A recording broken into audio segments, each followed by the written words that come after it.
And welcome to the Writer's Life, a place where we get the sight, sound, smells, taste of my particular writer's life, where you get the truth about the writer's life. Subscribe if you haven't already. Punch the like button.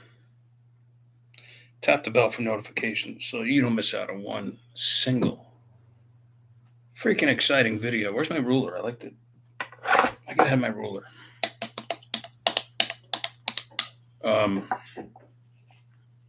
And also don't forget to visit the store, www.vinzandri.com, vinzandri.com, vinzandri.com,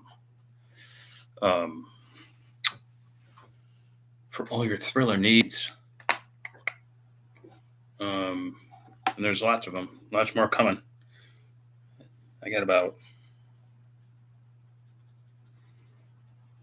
minimum 25 more books and novellas coming between now and this time next year, which means I'll probably have twice that many.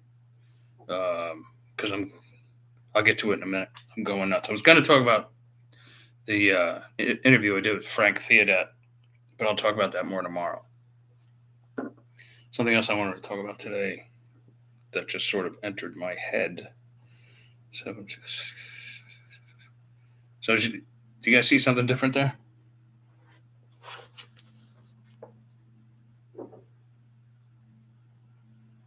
Yes, I had the cover changed.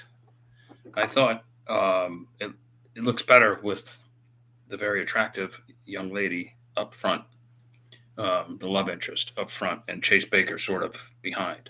I like that better. I think it's the artists agreed, and so they changed it. Very good of them.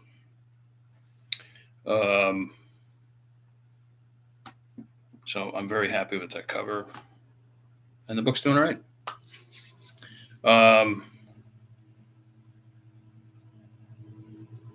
Why aren't writers going nuts? It perplexes me. And by nuts, we're all nuts, all us writers. There's no question about that. But when it comes to the independent side of things, KDP, Draft to Digital, all that sort of stuff, the independent side of our IP. Why writers don't just get up and write for, like, say KDP, Amazon's KDP, every single day is beyond me. I know some people who write a short story every day, like Harvey Stamborough has a Ray Bradbury challenge that he's currently engaged in, and he works with other writers to help keep them motivated.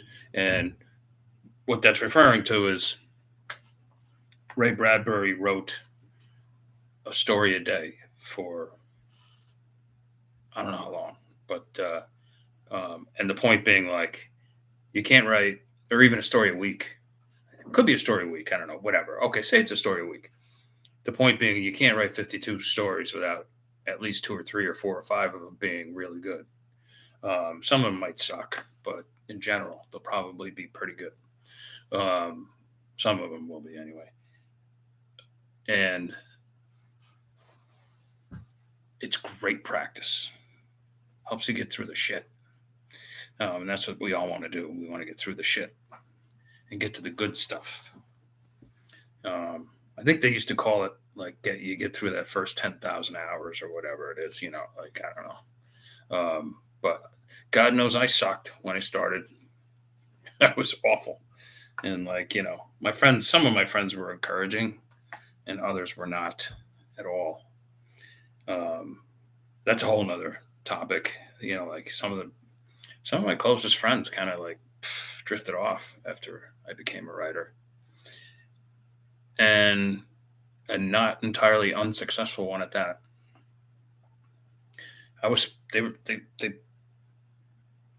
placed me in this little box, and that's where they wanted me to be, like, in this little box. They could deal with me there. But when I broke out of that box and became something completely different, something not necessarily anti-establishment. I wouldn't say that at all, but definitely something very different from the usual 9 to 5 life. And I'm always harping about that. And, I tell people, like, I was having a discussion with one of my best buddies he's one of the supportive one. Um, about we were talking about retirement because another friend of ours had mentioned he's going to work for another 10 years. And I was like, why do you think so and so is going to work for another 10 years? Because he doesn't have to. And he said, well, maybe he wants to. Maybe he loves his work, and I'm like, oh, yeah, I guess you're right. Maybe he does. I consider this the best job in the world. So, like, I can't imagine any other job would be fun. But, the person we're talking about is he runs the finances for some big wig in New York City, and he's good at it. And so, for some people, trading stocks and bonds and Bitcoin is the most fun you can have without your clothes on, or with your clothes on. Most fun you can have with your clothes on. Get it? See, like, you can have fun if you're not wearing clothes. Then you have fun doing something else. You get what I'm saying? Not that I would know lately.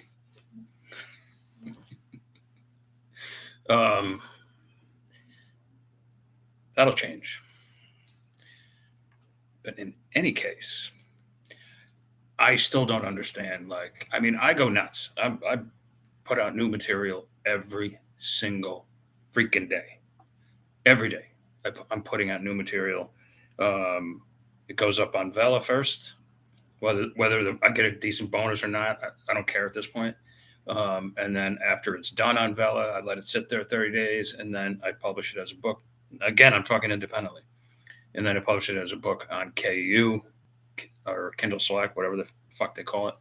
And, anywhere from 30 to 90 days, when the book's done, then I make it go wide. On occasion, I'll be frustrated with Draft2Digital, and I'll pull a series out and put it back into KU because it's getting no traction on Draft2Digital. The problem with Draft2Digital is you really don't score big numbers with them, unless you get like a BookBub or something like that. Otherwise, it's just if I were running the show, I would do it completely different. I would have. They do have promos and things like that, but they suck. They're not nearly as effective as Amazon's.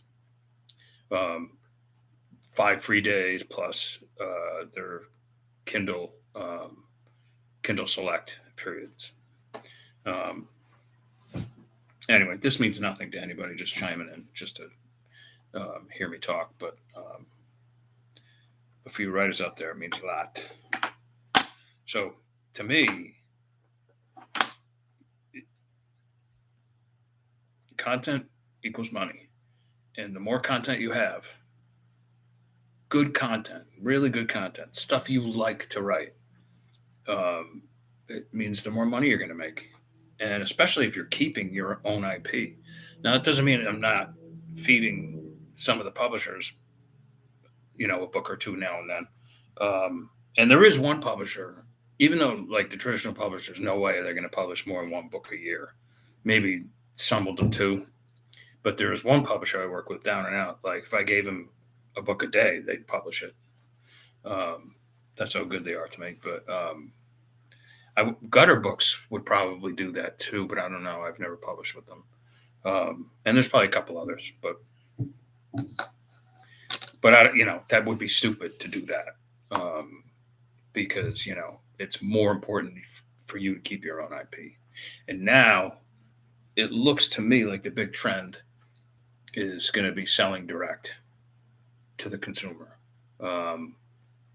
which means in the future, maybe the near future, I don't know, we may not even be going. There might be a time, I'm envisioning a time where, you're still on Amazon, or you're still on Barnes & Noble, you're still on Kobo, you're still on Draft2Digital, you're still on this, you're still on that.